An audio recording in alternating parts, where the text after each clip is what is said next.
Good morning, everyone, and welcome to Hill Holiday.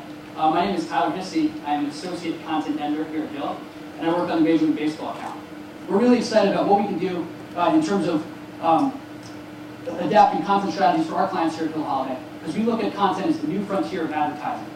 I think brands are going to continue to go after those choice-based impressions. What is sports marketing, and who is the customer? Luke, starting out with you on that one. Well, first of all, I think many people don't realize there's a lot of bad sports marketers out there, and that's a big problem because most folks don't really know what it's about.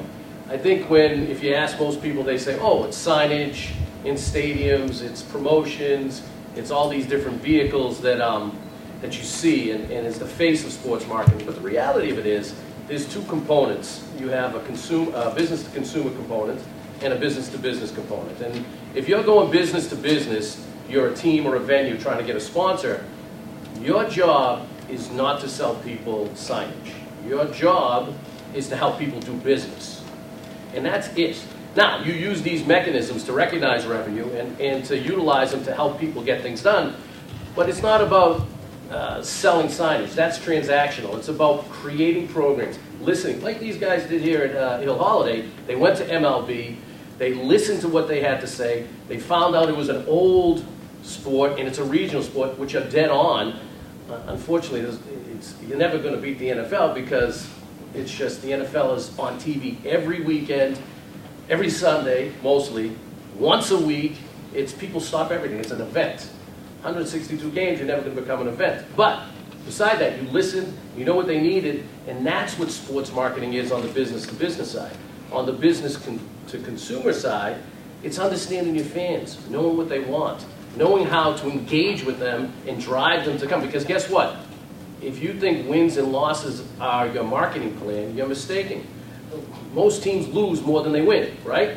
Right? So if winning is your marketing plan, you suck at it. Period. Our audience is the world. It's not a regional audience. It's global. Our content approach is to publish whatever fans of New England sports care about.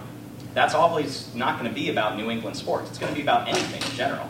We're ahead of the game on that. They're looking at how regional nets are responding. They're realizing this hyper-local thing's kind of dead. It's been dead for a while. So they're writing general sports content. And you're going to see that in sports, business, and any other field because fans are national. From my perspective, what I try and figure out is how do I connect my client's message with that emotional connection that the fans and the viewers have to their team in an authentic and genuine way. How do I do it in a way that that they are able to become part of the narrative as opposed to an intrusion in that narrative?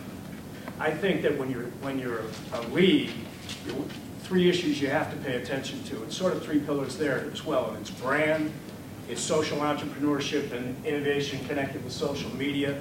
And the third piece I think that's often missed is I talked briefly with Bruce about corporate social responsibility, but it's really research. A big part about marketing is researching what's next. What is next? How are these leagues going to stay up with what's next? And how do you get innovative and think outside the box about your platform? When I talk to a league, I hope that they're thinking about their brand in terms of where's the population going, because that's kind of where you need to be going.